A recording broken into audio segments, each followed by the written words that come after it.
સુરતમાં તારીખ 1 માર્ચ સુધી સ્વામી વિવેકાનંદ પુસ્તક મેળો યોજાઈ રહ્યો છે. ઉધના મગદલા રોડ ગર્લ્સ હોસ્ટેલની બાજુમાં VNSGUના મેદાનમાં પુસ્તક મેળાની સાથે હોર્ટિકલ્ચર મેળો, ફ્લાવર શો, શિલ્પગ્રામ મેળો અને ફૂડ ફેસ્ટિવલ પણ સામેલ છે. પુસ્તક મેળામાં અમર ચિત્રકથા મુંબઈના સ્ટોલે વાંચન રસિયાઓની બાળપણની યાદો તાજી કરાવી છે. સ્ટોલ નંબર 25ની પુસ્તક પ્રેમીઓ ઉત્સાહભેર મુલાકાત લઈ રહ્યા છે.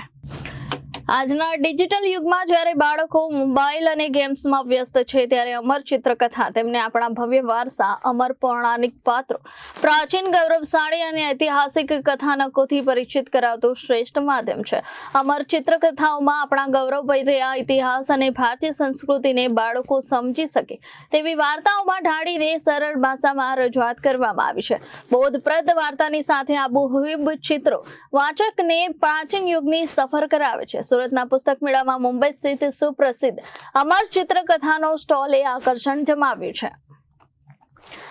અમર ચિત્રકથા એ માત્ર પુસ્તકો નથી, પણ ભારતીય સંસ્કૃતિનો અમૂલ્ય વારસો છે. રામાયણ, મહાભારત જેવા મહાકાવ્યોથી લઈને શિવાજી મહારાજ, રાણા પ્રતાપ અને ગાંધીજી, સરદાર પટેલ, ઝાંસી કી રાણી, સાવિત્રી, કાલિદાસ, તેનાલી રામન, ભગવાન કૃષ્ણ, શ્રી રામ, હનુમાન, ભીમ, એકલવ્ય જેવા પ્રાચીન અર્વાચીન વીરોની ગાથાઓ ગુજરાતી, હિન્દી અને અંગ્રેજી સહિત 35થી વધુ ભાષાઓમાં સૌથી વધુ ચિત્રકથાના માધ્યમથી વાચકોને પીરસી છે. નવી અને જૂની પેઢીના ઘણા લોકોને બાળપણમાં અમર ચિત્રકથાઓ વાંચી મોટા થયા છે. તેઓ માટે આ યાદગાર પળો અમૂલ્ય સંભારણું બની રહી છે.